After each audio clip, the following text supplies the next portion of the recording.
Est-ce que vous aimez les maths? Si oui, eh bien, continuez à regarder la vidéo. Sinon, coupez-la et... Oh non, je blague bien sûr. En fait, je vais vous expliquer un concept qui va peut-être vous faire voir une des applications les plus révolutionnaires et évidentes des mathématiques, de façon à ce que si vous ne l'étiez pas, vous tombiez amoureux des maths. Peut-être pas. Mais essayons quand même. Donc, entre le 19e et le 20e siècle, un scientifique se baladait de discipline en discipline en créant des principes par-ci et par-là. Il commença avec les mathématiques, ensuite la physique, ensuite l'économie et finalement la sociologie. Comme de nombreux autres scientifiques de son époque, c'était un passe-partout. Maintenant que j'y repense, je crois qu'il avait laissé de côté la philosophie et je me demande bien pourquoi. Mais heureusement, ce n'est pas le but de cette vidéo. Sinon, je crois qu'on risque d'aller réveiller les morts. Revenons à ce qui nous intéresse. Donc, alors qu'il avait 58 ans et qu'il était en plein dans le domaine économique, il observa quelque chose de curieux, très curieux. La majeure partie des terres en Italie, puisque c'était un Italien, était possédée par un très petit nombre de personnes. Il regarda également dans les données d'autres pays comme la France, l'Angleterre, la Russie, la Suisse. Il vit des variations en fonction des pays. Mais en fait, le même principe semblait s'appliquer. La plus grande partie des terres était possédée par un très petit nombre d'individus. Là où cela devient encore plus bizarre, il fit la même remarque dans son propre jardin. Quand il était temps de récolter les gousses de petits pois, un petit nombre de gousses de petits pois produisait la plus grosse partie des petits pois. Le reste des gousses, étant les plus nombreuses, produisait juste une petite partie. Et c'est ainsi que naît ce que l'on appelle la loi de Pareto. Parce que oui, notre scientifique excentrique s'appelle Vilfredo Pareto. C'est en effet une loi de probabilité continue dont la densité de probabilité est donnée par la formule que vous voyez là. Si vous ne comprenez pas, ce n'est pas grave. En fait, vous n'en avez pas besoin. Lorsque ce paramètre, c'est-à-dire cet alpha, est égal au quotient du logarithme de 5 sur le logarithme de 4, sensiblement égal à 1,161, on obtient cette application empirique dont je parlais tantôt, selon laquelle, et c'est la chose la plus importante, 20% des causes produisent 80% des conséquences. Mais attention, pas n'importe quel 20%. Vous comprendrez plus loin la phrase précédente.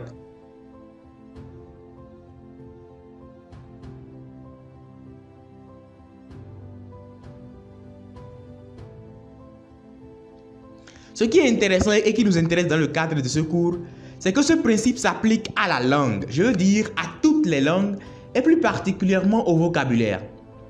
Essentiellement, Pareto, Vilfredo Pareto, s'il était encore vivant, dirait à peu près ceci par rapport au vocabulaire. 20% des mots qui existent en anglais sont utilisés dans 80% des situations de communication. D'après une source, il y a environ 1 million de mots au total en anglais. Environ 170 000 mots en usage courant et 20 000 à 30 000 mots utilisés par chaque personne. Donc, une personne adulte dans un pays anglophone, par exemple un Américain typique, connaîtrait ou utiliserait 20 000 à 30 000 mots. Prenons le plus petit nombre, 20 000 mots. Si vous faites 20 000 fois 20 divisé par 100, vous obtenez 4 000. En utilisant 30 000, vous obtenez 6 000. Eh bien, cela voudrait dire que de façon générale, si votre vocabulaire dans n'importe quelle langue, en l'occurrence la langue anglaise, atteint environ la barre des 4000, vous devriez être en mesure de très bien vous exprimer dans la majeure partie des cas. Mais il y a un mais. Ce n'est pas n'importe quel 4000 mots. Ce sont les 4000 mots les plus fréquemment utilisés. Ainsi, un individu peut avoir 6000 mots dans son vocabulaire sans être en mesure de s'exprimer aussi bien qu'un autre qui n'en a que 3000, parce que ces 6000 mots ne sont pas les 6000 mots les plus fréquents. Une petite chose cependant qu'il est important de garder à l'esprit, c'est que dans le principe de Pareto, ce n'est pas important que la somme des deux quantités soit égale à 100. Comme dans 20-80, où on dit que 20% des causes produisent 80% des conséquences. puisque elles sont des proportions de deux différentes mesures, les causes et les conséquences. Dans notre exemple, nous disons que 20% des mots, la première mesure, produit ou est utilisé dans 80% des situations de communication.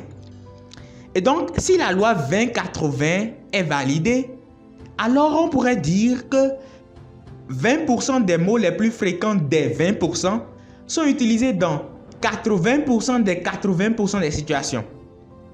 20% de 20% égale à 4% et 80% de 80% égale à 64%. Ainsi, on obtient le principe 4%, 64%. Ce qui veut dire que 4% des mots les plus utilisés de la langue anglaise, équivalent environ à 800-1200 mots, seront utilisés dans 64% des situations de communication. Et c'est là qu'entre en jeu ce que nous allons faire dans cette partie du cours. Nous allons apprendre les 625 mots les plus fréquents de la langue anglaise afin de maximiser le retour sur apprentissage. Pourquoi 625 mots et non pas 800 mots? Eh bien, pour être plus précis, nous allons apprendre les 625 mots, non seulement les plus fréquents, mais aussi ceux qui sont facilement transformables en images. Par exemple, bien que that en anglais soit le 12e mot le plus fréquemment utilisé dans la langue anglaise, the étant le premier, au cas où vous vous demanderiez, nous n'allons pas l'apprendre parce qu'il est presque impossible de visualiser that ou the sous la forme d'une image. Déjà, ayez en esprit que pour apprendre les 625 mots, nous n'utiliserons ni des traductions ni des définitions. Vous apprendrez le mot avec des images, ce qui fera que vous apprendrez à penser directement en anglais. Et croyez-moi, cela nous fera gagner énormément de temps. Je détaille dans la vidéo suivante comment cela se passera. Ainsi, parmi les 800 à 1200 mots les plus fréquents, nous apprendrons d'abord ceux percevables facilement en images. Et c'est ainsi que nous obtenons les 625 mots que nous apprendrons. Si vous vous êtes posé la question selon laquelle, mais comment est-ce que nous apprendrons alors les mots comme the ou that? Eh bien, vous le saurez au moment venu. Mais je peux déjà vous répondre, ce sera génial. Donc, voilà. Vous savez tout de l'origine des 625 mots qui feront l'objet de cette deuxième partie de notre voyage. La vidéo suivante vous expliquera comment est-ce que vous procéderez afin d'avoir accès de façon précise à l'âme de chacun de ces mots. Alors, espérons que vous êtes bien embarqués. Retrouvez-moi dans la deuxième vidéo. Au revoir.